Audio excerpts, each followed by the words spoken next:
During my wife's birthday dinner, she came out to talk on the phone. I walked over to see what kind of dessert she wanted and heard it's pathetic. He spent the last of his money on the stupid dinner, thinking it would save our marriage. I'll wait until his mother dies, we get her house, and I'll leave. I just went back to the table, smiled, and continued the evening. 6 days later, my phone had 56 missed calls. I never thought our marriage was perfect, but I believed it was strong enough to survive a storm. Melissa and I had been married for 7 years. Sure, we'd had our share of rough patches, but who doesn't? I honestly thought we were solid. That belief kept me going, especially through the past 8 months, which, to put it mildly, have been a nightmare. It all started when I lost my main source of income. I worked in project coordination for a mid-sized firm, nothing flashy, but it paid the bills. When they downsized, I was let go without much warning. Since then, I've been doing whatever I can to keep us afloat: food deliveries, helping my friend Drew with his lawn care business, and even some odd handyman jobs around the neighborhood. It's not glamorous, but it's honest work. I figured Melissa understood. I mean, she saw me coming home every night sore, dirty, and dead tired.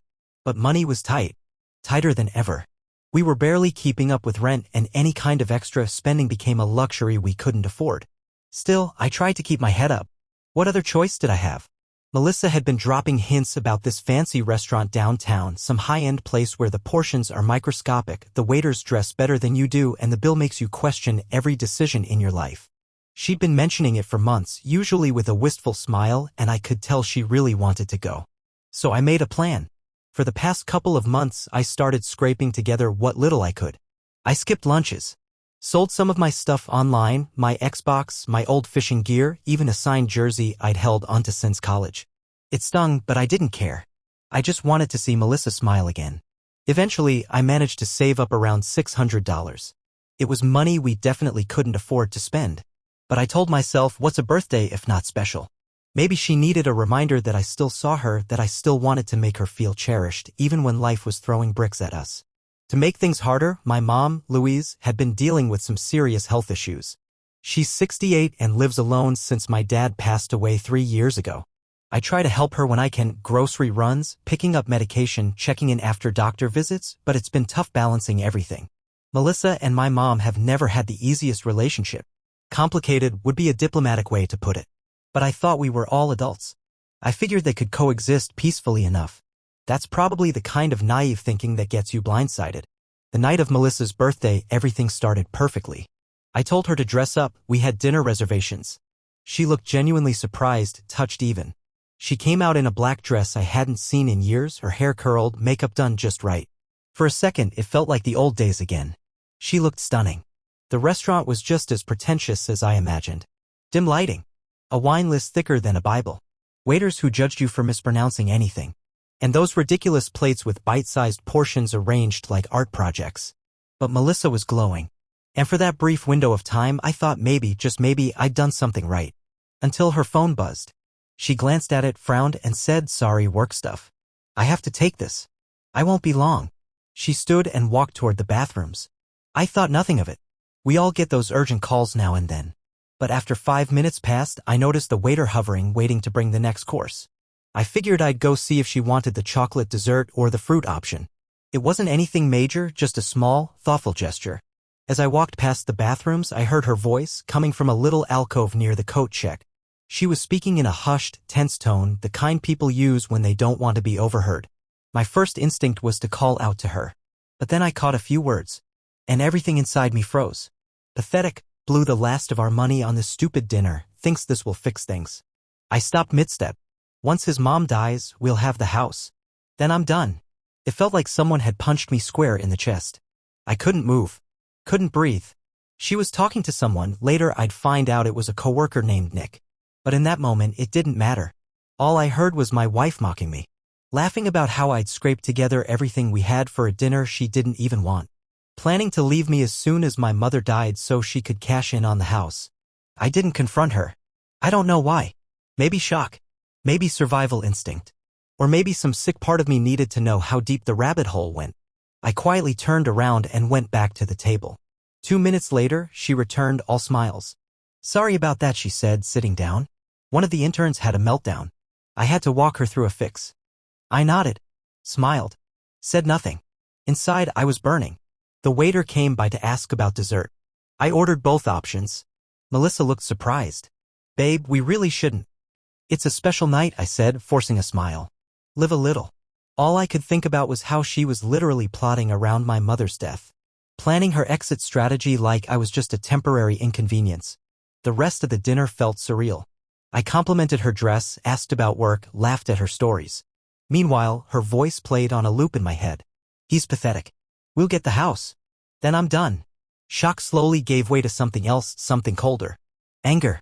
Not the explosive kind, but a white-hot clarity that burned steady and quiet. I paid the bill. Watched that $600 disappear, knowing exactly what she thought of it. Left a good tip, none of this was the waiter's fault. Drove us home while she chatted about how great the evening was. The whole ride back, I gripped the steering wheel so tight my knuckles were white. She didn't notice. Too busy texting. I could guess who. That night, she was all over me, birthday intimacy, wine-induced giggles, soft touches. I played along. I smiled. I kissed her back. But inside? Nothing. No love. No desire. Just disgust. She passed out not long after. I lay there staring at the ceiling, replaying every second of what I'd heard. Suddenly, all those little red flags made sense. The late-night work calls, her sudden interest in my mom's health, the casual way she'd been bringing up estate planning. I should have seen it. I should have known. At 3 a.m. I got out of bed and checked her phone. Yeah, I know. Privacy and all that. But at that point, I didn't care. And there it was. Hundreds of texts between her and Nick. Messages full of flirtation, cruelty, future plans. Jokes about me.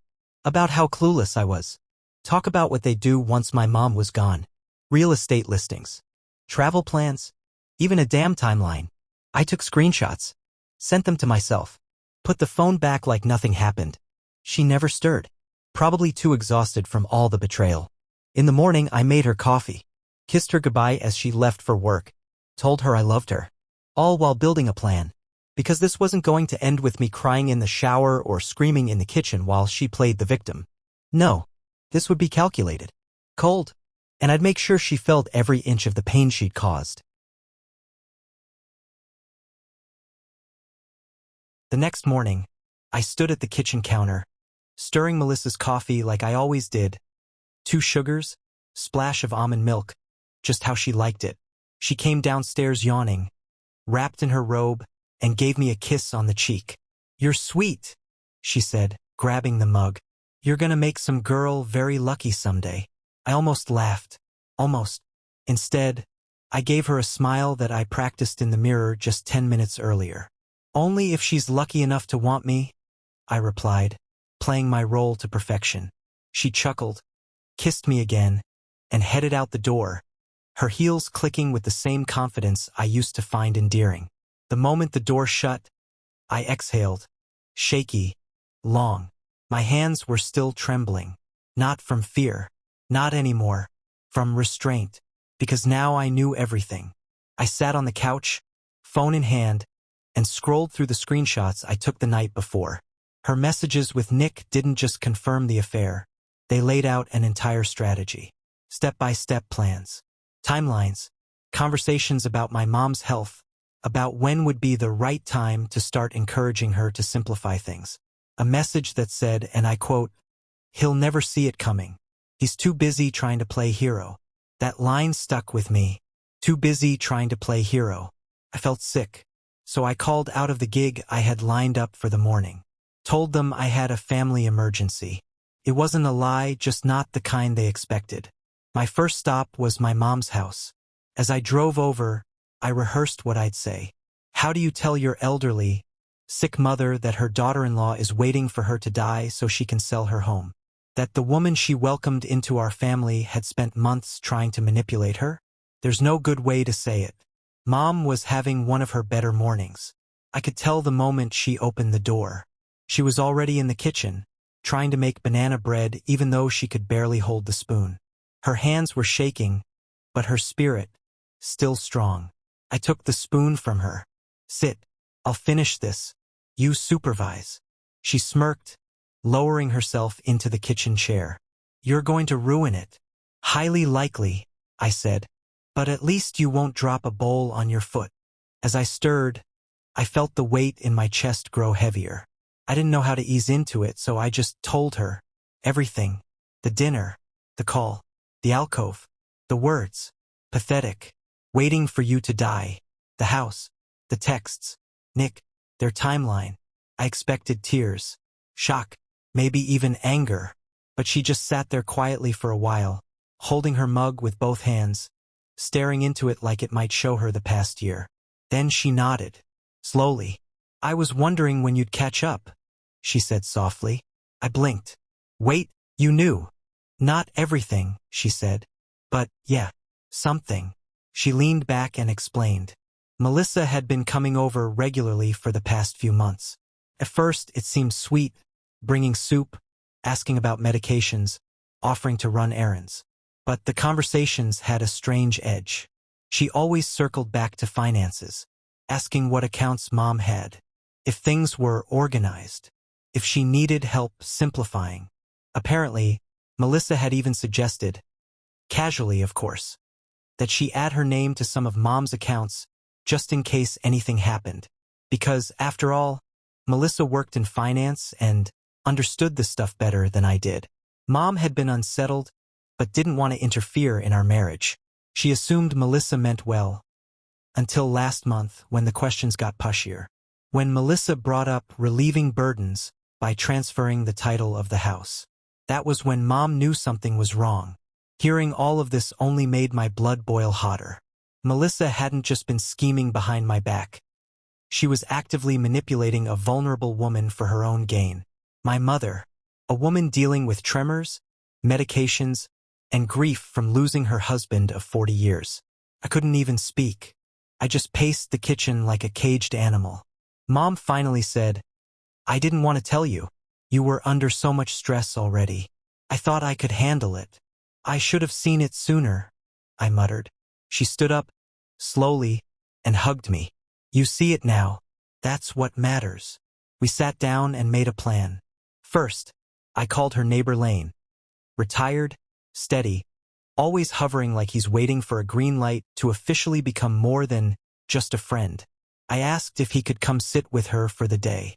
He was there in 15 minutes, casserole in hand, dog in tow. My next stop was the bank.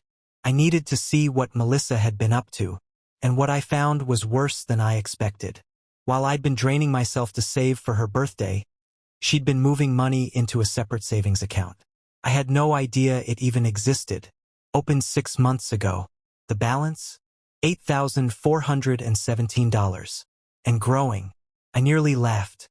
While I was selling my Xbox, she was stashing away thousands like some twisted squirrel preparing for her solo winter. The statements showed regular deposits that didn't match her part-time paycheck. Either she'd gotten a massive raise she never mentioned or Nick had been chipping in. I had 1,000 questions, and no desire to ask them nicely. Instead, I went to see my buddy Holden. Holden's a tech guy, works in IT, good with data recovery, and someone I've trusted for years. I told him everything. No secrets. He didn't blink. You want the cloud backups? Everything she's ever deleted. He got to work. In a few hours, he'd recovered months of deleted messages from our shared laptop and synced cloud accounts. It was all there. Texts, emails, photos. Melissa and Nick had been planning this from the moment I lost my job. They joked about how desperate I looked, shared intimate pictures, discussed Plan A and Plan B. My mom's house was listed in both scenarios. According to one message, she probably won't last past winter anyway. Their words, not mine. I couldn't read anymore. My hands were shaking again, but not from sadness, from rage. Meanwhile, I was getting texts from Melissa. Don't forget to pay the electric bill. Can you grab almond milk on the way home? That disconnect between her chirpy, domestic messages and the grotesque betrayal I was uncovering was enough to make me nauseous. I went home that evening with a different kind of clarity. The kind that only comes when the scales fall from your eyes. Melissa was in the kitchen making dinner. A rare occurrence. She smiled when I walked in. Hey, babe. How was your day? I smiled back. Stressful. A lot going on. Mom's not doing well. Finances are killing me. She looked up from the stove concerned. Or maybe just acting. We'll figure it out. We always do. Then she placed her hand on mine. Maybe it's time we have that talk. You know about the house. Just so we're prepared. The audacity. I nodded. Yeah. Maybe. That night, I lay awake again, staring at the ceiling. But this time, I wasn't broken. I was building. I was forming the outline of a plan so cold, so precise, that even if it didn't make me feel better, it would ensure she never forgot what she tried to do. Step 1. Protect Mom. That was already in motion. Step 2. Separate our finances. Quietly. No red flags. Step 3. Gather everything. Every shred of evidence. Every receipt. Every document. And then, well, Melissa would learn exactly what happens when the man she called pathetic stops playing the fool.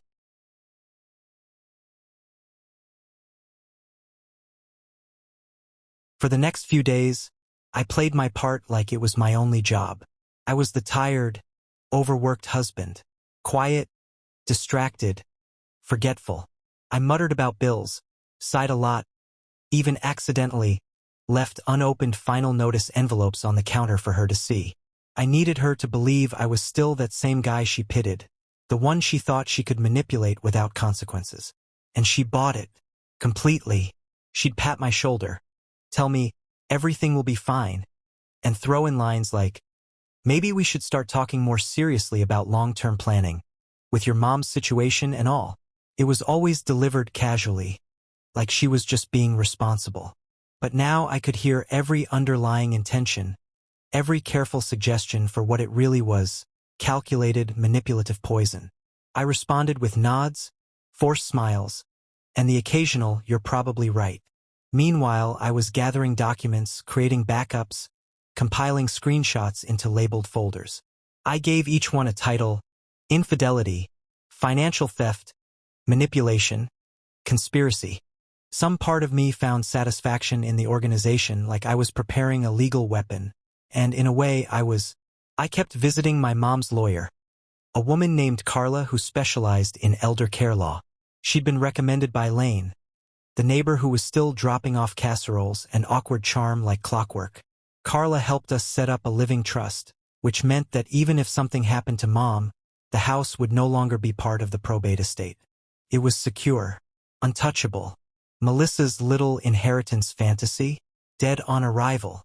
I also quietly transferred the remaining money from our joint checking account, what little was left, into a new account in my name only.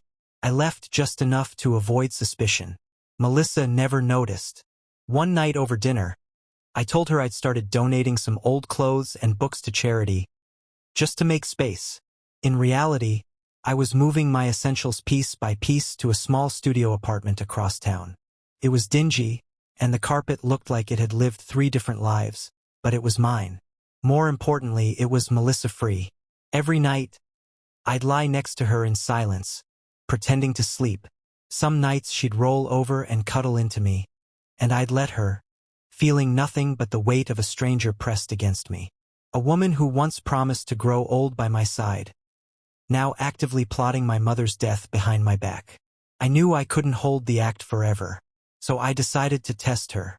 I made up a cousin, Juliet, told Melissa that Juliet had called me in tears and needed $3,000 for an emergency surgery. "I know we're not doing great," I said, "but she helped us out last year when we were behind on rent. I feel like we owe her." Melissa froze. She glanced up from her phone, where she'd probably just been texting Nick, and said flatly, "We don't have that kind of money, Ryan. Your family always takes advantage of you. We need to put ourselves first for once." I just looked at her for a long moment. "You're right," I said calmly. "I need to start putting myself first." She smiled. The irony, of course, completely lost on her. A few days later, she announced she was going away for the weekend, a girls' trip, with some coworkers. She showed me the group chat on her phone, full of messages from people I'd never met. "Sounds fun," I said. What she didn't know was that I'd already seen the real messages, the ones between her and Nick.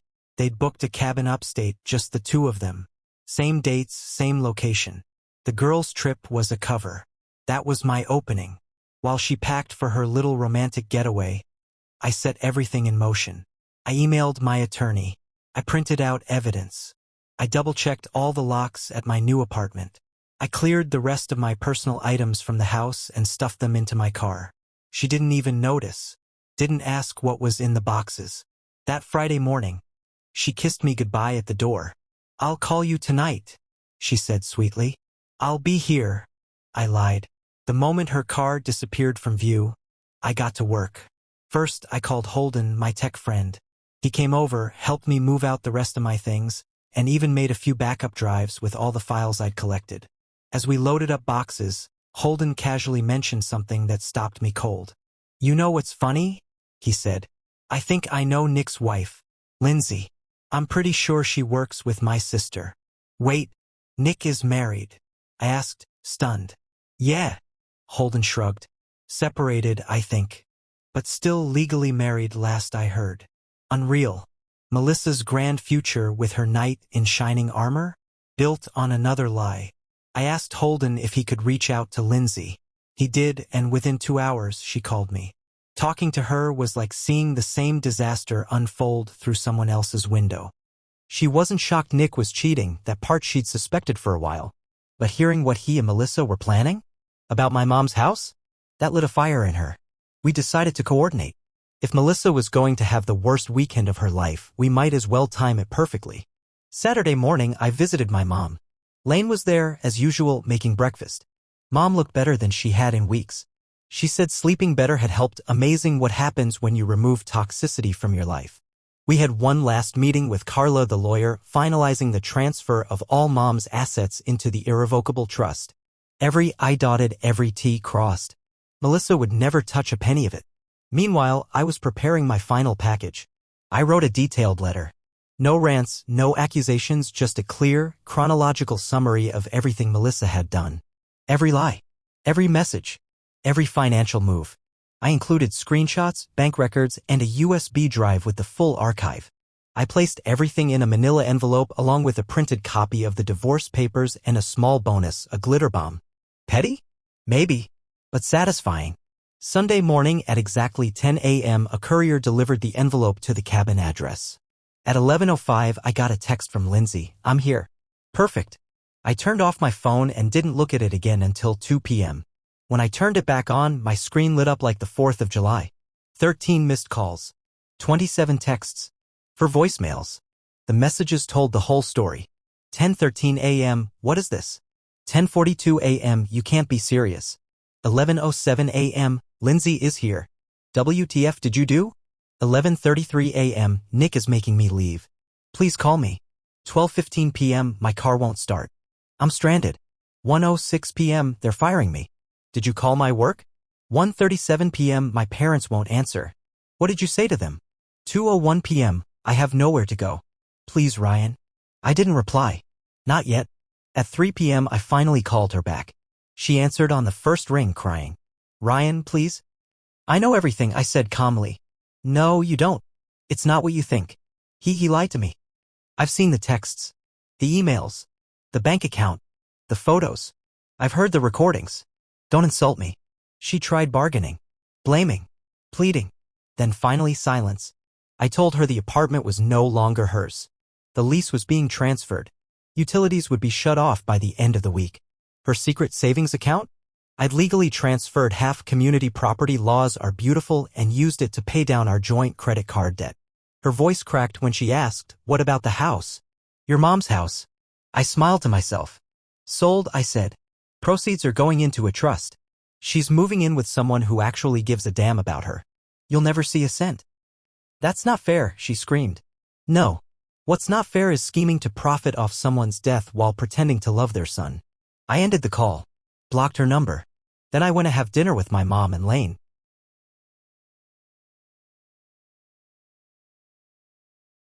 When I blocked Melissa's number, I expected a brief moment of satisfaction. What I didn't expect was the deep, soul-settling calm that came right after. Like silence in a room that had been filled with static for too long. I drove straight from that call to my mom's house. Lane had made dinner.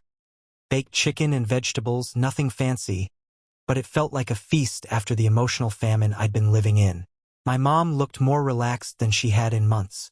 The way she laughed at Lane's awful jokes. The way she slipped his dog bits of chicken under the table when she thought no one was looking. It was like watching color return to someone who'd been living in grayscale. We talked about her moving in with Lane. She looked at me surprised. You're okay with that? Mom, I said. He shows up. You're smiling again. What's there to question? She teared up a little, then told me she'd already been considering it. I just didn't want to burden you. Again. You're not the burden, I said. You've never been the burden. And I meant it. The next day was cleanup. I met with my lawyer to finalize the divorce paperwork filings and provide documentation of everything that had gone down. Evidence, finances, proof of the trust, even the glitter bomb photo, not essential but symbolic. He said Melissa had already started contesting the divorce. Claimed I acted maliciously. Claimed I ambushed her.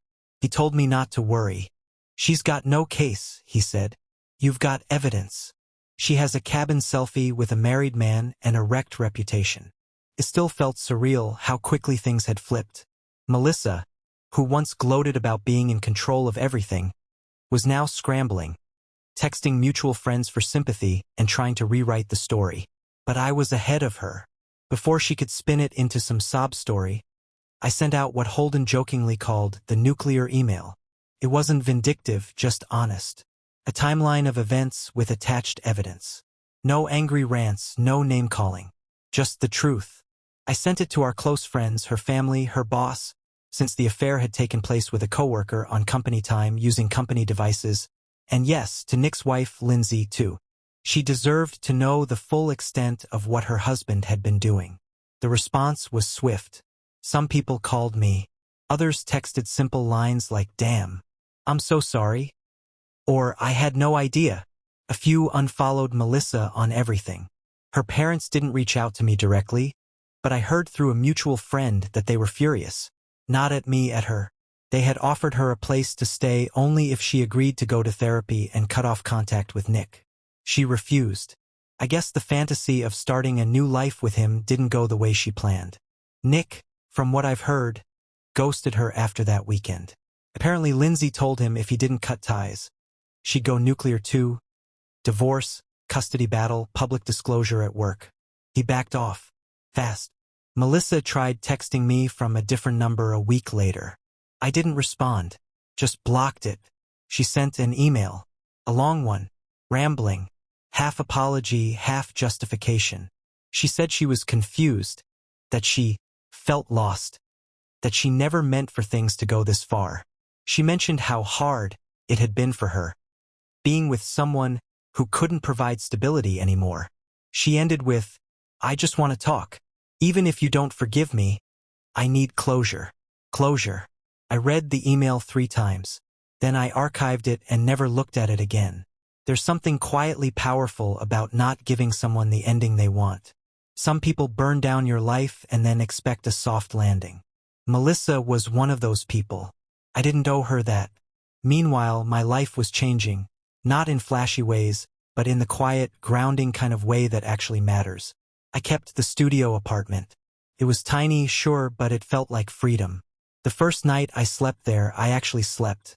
No tossing, no staring at the ceiling, no pretending to breathe evenly while the person beside me texted another man. Just sleep. I picked up more work, nothing glamorous but steady. I got hired part-time at a warehouse while still doing delivery gigs on the side.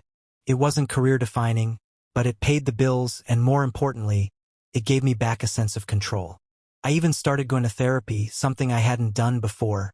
I didn't want to carry this bitterness into the rest of my life. And let me tell you, it helped. Not in the instant breakthrough kind of way, but in the quiet realization that healing doesn't always come with fanfare. It comes in small wins. Like the first time I passed Melissa's favorite coffee shop without feeling nauseous. Or when I was able to sell the last thing that reminded me of her. A painting she'd picked out during our honeymoon.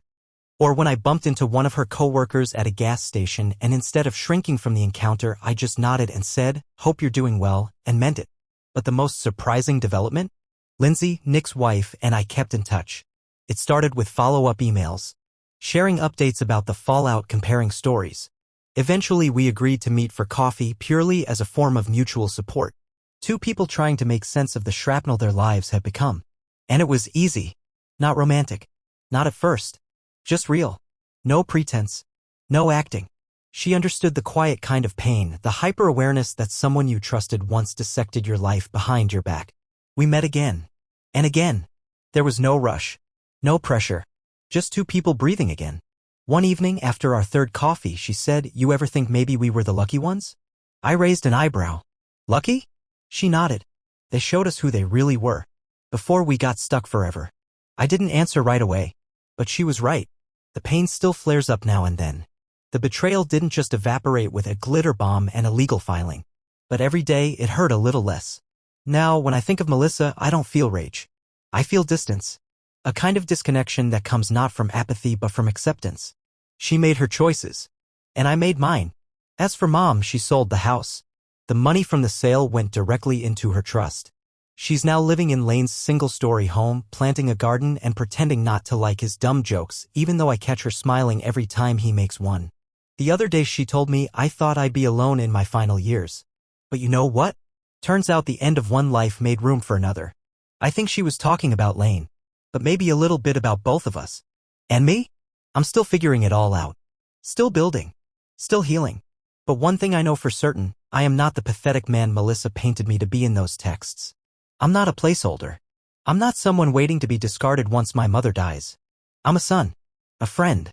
Maybe even something more than that in the near future. And I'm no one's backup plan. Not anymore.